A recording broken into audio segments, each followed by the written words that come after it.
అందరూ దైవజనులే, విశ్వాసులు కాదు. అందరికీ తెలుసు దేవుడు మహిమ అంటే ఏంటి తెలుసు మీ అందరికీ. నేను ప్రత్యేకంగా చెప్పవసరం లేదు. మేము కాంట్లో అండి. మా తాతగారు మా మామగారు మొగతూరు. మా తాతగారికి 9 మంది అబ్బాయిలు 9 మంది అమ్మాయిలు. 17వ వ్యక్తి మా నాన్నగారు అండి. మనిషికి అందరికీ సమానంగా పంచాడు. పొలం కానివ్వండి, మామిడి తోట కానివ్వండి, రొయ్యల చెరువు కానివ్వండి, మా పెద్ద వ్యాపారం అండి. మేము సార్ 3 అన్నదమ్ములు 4 అక్షలు కిరాణా కొట్టు పెట్టుకున్నాం. చక్కగా పొలం వేసి డబ్బులు వస్తున్నాయి, హాయిగా బ్రతుకుతున్నాం. మేము మా అమ్మగారేమో విజయవాడ దుర్గమ్మ, మా ఊళ్ళమ్మ బేవరం, నేనైతే చింతరపు వెంకన్న బాబు, మా నాన్నగారు అయితే సీతారామరావు. మా ఊళ్ళో మా నాన్నగారు ఆంజనేయ స్వామి గుడి కూడా కట్టించేవారు. సంవత్సరం ఆయన సొంత డబ్బులతో భోజనం పెట్టు, ఎవరిని అడగరండి. అలా జరిగిపోతూ ఉందండి. మొదటి చెల్లి బాగానే ఉంది, రెండో చెల్లి బాగానే ఉంది, మూడో చెల్లి బాగానే ఉంది, నాలుగో చెల్లి బాగానే ఉంది. అందరూ బాగానే ఉన్నాం, చక్కగా చదువుకుంటా వెళ్తామండి. ఏం జరిగిందో తెలియదు. సడన్ మూడో చెల్లికి 4 బయటకు వచ్చేసింది. 4 బయటకు వచ్చేసరికి మా అమ్మగారు మా నాన్నగారికి అప్పుడప్పుడు వ్యవహారం తీసుకెళ్ళారు. మాకు అప్పుడు లాంచీల ప్రయాణం అండి, బస్సులు ఆటోలు సౌకర్యం లేదు. 1990 నేను చెప్పే మాట. గబగబా వ్యవహారం తీసుకెళ్ళారండి. హాస్పిటల్లో 10,000 రూపాయలు బిల్లు వేశారు. సమాధానం చెప్పట్లేదు, ధనుర్వాపం అని చెప్పట్లేదు, లేదా మెదడు వాపం అని చెప్పట్లేదు. మళ్ళీ అలా 10 రోజులు ఇచ్చారండి, రోజుకి 10,000. తర్వాత గుంటూరు తీసుకెళ్ళామండి. అక్కడ నా వల్ల కదండి, అక్కడ రోజుకి 10,000 10 రోజులు. తర్వాత రాజమండ్రి అన్నారని ఎవరో అక్కడ హాస్పిటల్లో ఉన్న వాళ్ళు రాజమండ్రి తీసుకెళ్ళాం. మళ్ళీ తనకి తీసుకెళ్ళాం. మళ్ళీ హైదరాబాద్ అన్నారు, మళ్ళీ హైదరాబాద్ తీసుకెళ్ళాం.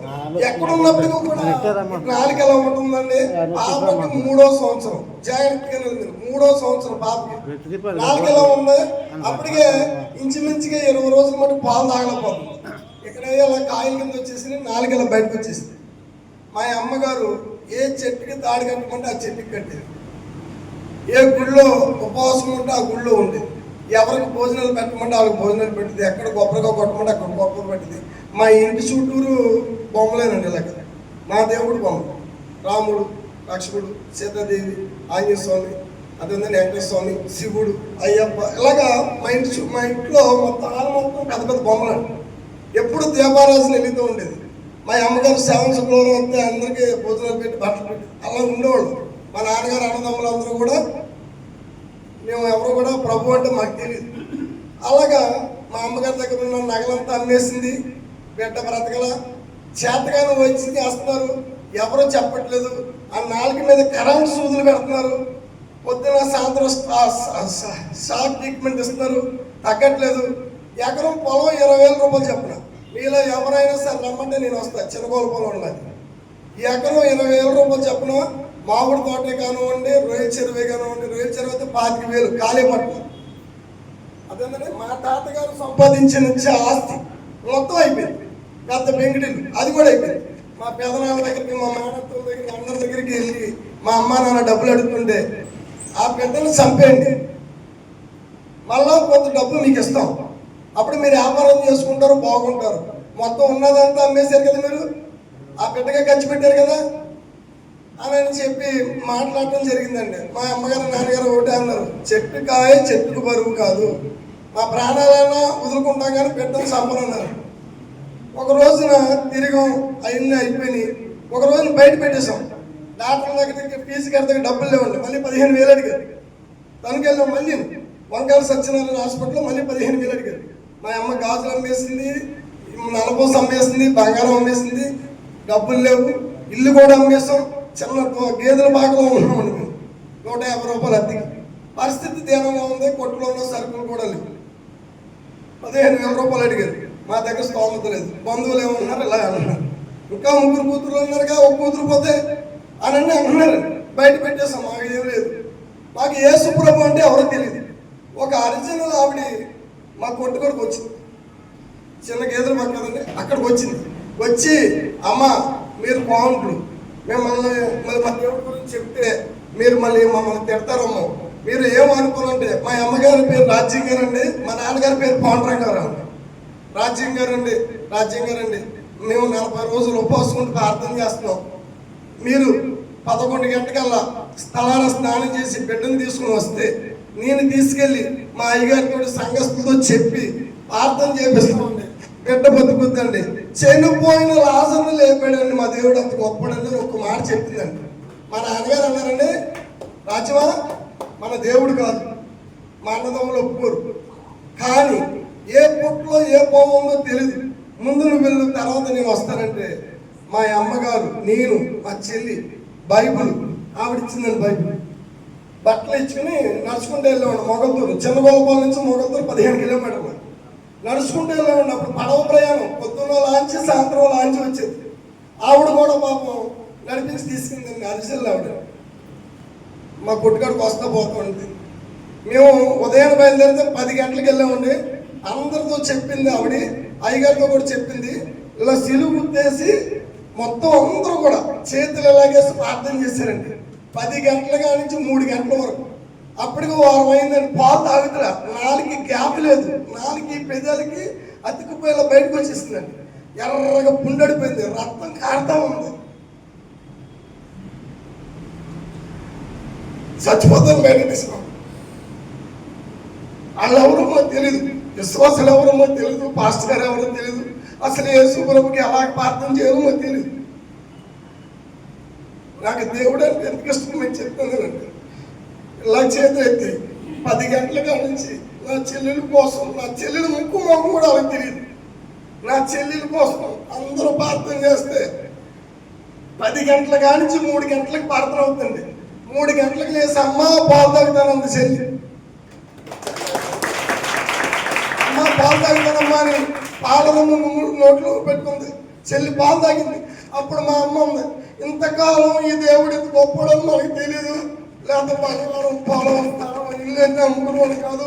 రే పెద్దోడా, 40 రోజులు నేను ఎక్కడ ఉంటా, 40 రోజులు ఇంటికి వెళ్ళి 4 జతల బట్టలు తీసుకొచ్చి నా కూతురు తగ్గుద్ది, ఈ దేవుళ్ళలో సత్యం ఉంది, నేను ఇక్కడే ఉంటాను, నువ్వు కూడా ఎక్కడ ఉండు, చెల్లి ఎక్కడ ఉంటుంది, మనం ప్రార్థన చేద్దాం, నేర్చుకుందాం అని చెప్తే ఆ 40 రోజుల్లో ఆ వాతావరణంలో చెల్లి అలవాటు అయిపోయిందండి. 90% నాలుగు తగ్గిపోయిందండి. 40 రోజులు అక్కడ ప్రార్థనలో ఉండి బాప్తిసం తీసుకుని మా చెల్లి మా అమ్మ బయటకు వచ్చింది. జాగ్రత్తగా అండి. మా అమ్మగారు ఈ పొడవులని తీసేసి మోపు నుంచి అక్కడ అరిసెలండి, బాబులు గౌడు వీళ్ళందరూ పరపు నమ్ముకున్న వాళ్ళు అప్పుడు అక్కడక్కడ ఉండవు. ఎవరైనా పాస్టర్ గారు వస్తే, అమ్మ ఈ రాత్రి పడవ దాటాలి, పడవ దాటిపోయిందమ్మా, మరి మాకు బస్సు వేయాలంటే ఆ తోటలో పెంకులు ఉంది, ఒకప్పుడు ఆల్దే పక్కన గేదెలు పాక ఉంది, అక్కడ పాండ్లో ఉంటుంది. ఆవిడ దగ్గరికి వెళ్తే ఆవకాయ పచ్చడి జాడీ నిండి ఉంటుంది, వాళ్ళకి పప్పు అన్నం దొరుకుద్ది, అక్కడే వాళ్ళు మనసు ఇస్తారు. ఆవిడ ఒక్కతే మీకు ఈ ఊళ్ళో ఆశ్రయం ఇస్తుంది అనేవారండి. ఎవరైనా దైవజనుడు సత్తరాడిపోయి వస్తే కనుక మా అమ్మగారు అలా పరిచయం చేసేది. దేవుడు ఈ రోజు నాకు ఎందుకంటే అంత ఇష్టం అంటే, దేవుడు చాలా గొప్పవాడు, మాకు ఎవరు చెప్పలేదు సార్. యేసు ప్రభు దేవుడు అని మాకు ఈ మేలు నేను చూశాను కదండి. మాకు చిన్నప్పటి నుంచి మా నాన్నగారు, మా తాతగారు, మా మామగారు, మా మేనత్తలు ఈ దేవుళ్ళే మాకు. చింతపు తెలుగుండేది మొత్తం, మా ఇంట్లో అందరూ కూడా చింతపు. మాకు ఈ నేర్పలేదు. మా అమ్మగారు వీళ్ళందరినీ ఫోన్ చేసి సాపేసుకుని ఓ బైబిల్ ఇచ్చారండి. మా అక్క నుంచి ప్రార్థన చేసుకుంటే, ఎందుకు చేస్తున్నావు ప్రార్థన అని అడిగామండి. అరే చెల్లి చచ్చిపోద్ది అన్నారు కదా నాన్న, చెల్లి బతికింది కదా నాన్న, మనం ప్రార్థన చేద్దానంటే బతికిందా? వాళ్ళు ప్రార్థన చేశారా? వాళ్ళ మందిరం కడతారా? ఓసలి సిమెంట్ కట్టి లేకపోతే సందా ఇచ్చి అంతటి వదిలే దేవుడిని. మన దేవుళ్ళు అనుకున్నాడు. మా అమ్మగారు, రే తప్పురా జీవం కలిగిన దేవుడా, ఈయన దానియాల దేవుడురా, నిజమైన దేవుడురా, మనకి తెలియదురా, నువ్వే కదరా చూసావు అని అంటే, మరి చిన్నప్పటి నుంచి అన్ని ఊర్లో ఉన్నాయి కదండి. మా అమ్మగారు ప్రార్థన చేస్తే గుండ్ల మీద తనేనండి. లెగిద్దామలాగా వాళ్ళందరూ పారిపోరు. ఒక పాస్టర్ గారిని కొట్టి ఇంటికి వచ్చి ప్రార్థన చేస్తే, మా దేవుడు కాదు, ఒక పాస్టర్ గారిని కొట్టాను, బైబిల్ ఇసిరేసానండి, బైబిల్ చెప్పేశాను. అమ్మ మొఖాల మీద నిలబడి ప్రార్థన చేస్తుంటే రాళ్ళతో కొట్టాను. కోరుకోవడం మా అమ్మగారు ఇప్పటికీ బ్రతుకుంది, మా నాన్నగారు ఇప్పటికీ బ్రతుకుంది అని చెప్తారు. అటువంటి వాడిని మా అమ్మాయి వాళ్ళకి తెస్తే నాకు ముగ్గురు మొగబెట్లు తండ్రి. నా పెద్దోడు శ్రీరామ్, ఆడు మనసు చాలా మంచిది. ప్రభు ఆడు ఆడుకోతండ్రి, నువ్వు ఆడుకున్నాను, అది చాలా మంచోడయ్యా, ఇరుబాబుడయ్యా, అది మనసు మంచిదయ్యా, ఆయన మీద పాపం తెచ్చుకోకయ్యా, ఆయన క్షమించయ్యా ప్రార్థన చేసేదమ్మా. ఒక రోజున దేవుడు నాతో మాట్లాడాడు. ఎప్పుడైతే కళ్ళందరిని గుండెల మీద తన్నానో, మోకాళ్ళ మీద నిలబడితే రాళ్ళతో కొట్టానో, బైబిల్ చిప్పేశాను, ఇసిరేసాను, ఆ రాత్రి దేవుడు నాతో మాట్లాడాడు. వణుకొచ్చేసిందండి, రోమాలు ఎక్కుపడిపోయి, ఒళ్ళంతా వేడైపోయింది, చెమట పట్టేసింది, అదే భాషలో తెలియదు, గుండెలంతా దడ కొట్టేసుకుంది. వెళ్ళిపోయి అమ్మ చేయి పట్టుకున్నా. అమ్మ ఎవరు మాట్లాడుతున్నారమ్మా, ఎవరు మాట్లాడుతున్నారమ్మా అంటే మా అమ్మ అంది, ఈసారి మాట్లాడితే నువ్వు మోకరించి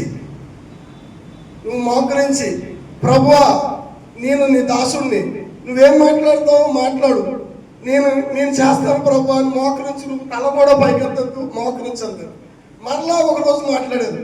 నా కుమారుడా అన్నాడండి, నా కుమారుడా నువ్వు చక్కగా నిలబడు, నేను ప్రపంచానికి పరిచయం చేస్తా, నేను నీతో మాట్లాడాలనుకుంటున్నాను, నేను నీతో మాట్లాడాలనుకుంటున్నాను, నువ్వు చక్కగా నిలబడంటే నేను సిల్లీగా తీసుకున్నాను సార్, నేను సిల్లీగా తీసుకున్నాను. ఈ రోజున నా తమ్ముడు, పెద్ద తమ్ముడు డిగ్రీ చదివాడు, రెండో తమ్ముడు డిగ్రీ సెకండ్ ఇయర్ చదివాడు, నా చెల్లెళ్ళందరూ డిగ్రీ, వాళ్ళందరినీ చదివించడానికి, పెళ్లిళ్ళు చేయడానికి ఈ రోజు నేను ఒక పనోడులా లేకపోతే ఒక కుటుంబానికి పెద్దగా బాధ్యతగా ఉండి నేను చదువుకోలేదు సార్. కానీ నేను సిల్లీగా తీసుకున్నాను సార్. దేవుడు చెప్పిన మాటలు ఎన్ని రకాల బాధలు ఉంటాయో, అనకపోయినా అన్నానని, చూడకపోయినా చూశానని, చేయకపోయినా చేశానని, లేనిపోయిన నిందలు, అవమానాలు, బాధలు, కష్టాలు. నేను ఒకటే అనుకున్నాను, ప్రభువా నీ మాట సిల్లీగా తీసుకున్నాడు సౌలు, చనిపోయాడు. దావీదు మహారాజు నీ మాట విన్నాడు, తనలో ఉన్న తప్పులు ఒప్పుకున్నాడు, కన్నీరు కార్చాడు, ప్రార్థన చేశాడు. ఈ రోజున దావీదు కుమారుడు అనిపించుకోవడానికి నువ్వు ఇష్టపడ్డావు ప్రభు, దావీదు కుమారుడు అని అనిపించుకోవడానికి నువ్వు ఇష్టపడ్డావు ప్రభు అని చెప్పి నేను ఆ రోజు నుంచి కూడా ఎవరైనా సరే సేవకులు ఏదైనా సరే అడిగితే ముందు నా చేయి ఉంటుందండి. నాకున్నంతలో ఒక గ్రామంలో ఇలాగే ఇబ్బంది జరిగింది. 8 సెంట్లు స్థలం కొనిచ్చానండి చర్చికి. ఒక గ్రామంలో మీరు జాగ్రత్తగా కావాలంటే కనుక్కోండి, నేను అడ్రస్తో సహా చెప్తా. ఇలాగే నేను గ్యాస్ బండ్లు ఎత్తకి వెళ్తున్నానండి, గ్యాస్ కంపెనీలో పని చేస్తా. వెళ్తుంటే 80 మంది విశ్వాసాలు బయటికి వెళ్తున్నారు. బోరు వంట వర్షం ఏంటంటుంటే వాళ్ళు లీజు టైం అయిపోయిందంట, ఒక వారం కూడా ఏమన్నా 3 వారాలు మరి చెప్తున్నారంట. బయటికి తడిసిపోతున్నారు. దొడ్డు బట్టలు వెళ్ళి టెంట్లు తెచ్చి ఎగరు, దొడ్డు బట్టలు వెళ్ళి టెంట్లు తెచ్చేస్తే గాలికి టెంట్లు ఎగిరిపోయింది.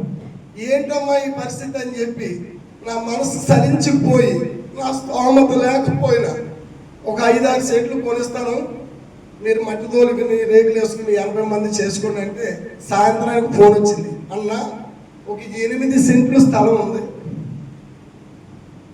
అని. నేను 5-6 కొనిస్తానన్నా, అయినా పర్లేదని సాయంత్రానికి వెళ్ళి ఆ ఊరు గ్రామ కౌంట్ వాడు, ఆ గుడివాళ్ళలో వాటర్లు ఉంటారు, పెద్దల్ని తీసుకెళ్ళి, పాస్టర్ గారిని తీసుకెళ్ళి ఆయన పేరు రిజిస్ట్రేషన్ చేయించేశాను. వ్యవహాన్ అయ్యగారు లాంటి ఆయనమో రేకులు చెప్పేశారు, ఇటువంటి ఆయనమో మట్టి తోలించాడు, మీలాంటి వాళ్ళమో సిమెంట్ గట్లు ఇటుకలు ఇచ్చారు. ఈ రోజున మందిరం అయిపోయింది. దేవుడి గురించి ఏదైనా అడిగితే నా జోబులో ఉంటే లేదన్న మాట నేను అన్నాను, దేవుడికి చేయడం ముందంట. కానీ ఒకటి చెప్తున్నాను, ఎవరైనా సరే చాలా మంది అంటున్నారంట దేవుడిని మార్చేస్తున్నారండి. ఎలిమెంటరీ స్కూల్ పిల్లలు కాదండి మార్చేయడానికి వెళ్ళం. ఈ ప్రజలు ఎలిమెంటరీ స్కూల్ పిల్లలు కాదు మార్చేయడానికి.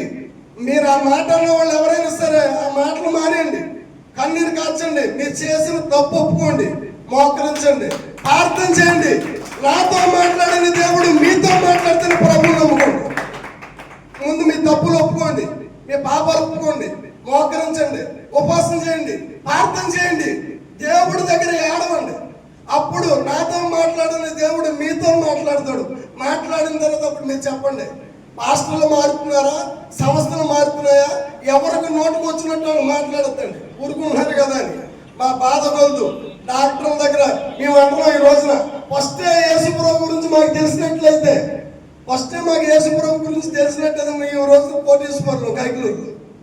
మొత్తం అయిపోయిన తర్వాత ఎవరో తల్లి చెబితే మా అమ్మ నాన్న లోపడి మాట విన్నారు కనుక ఈ రోజున రండి మా చెల్లిని చూపిస్తా, డిగ్రీ సెకండ్ ఇయర్ చదువుతుంది. ఈ రోజు కూడా నా చెల్లి బతుకుతుంది. గుంటూరులో క్యాన్సర్ అన్నారండి, ఆ సర్టిఫికెట్లు ఉన్నాయి.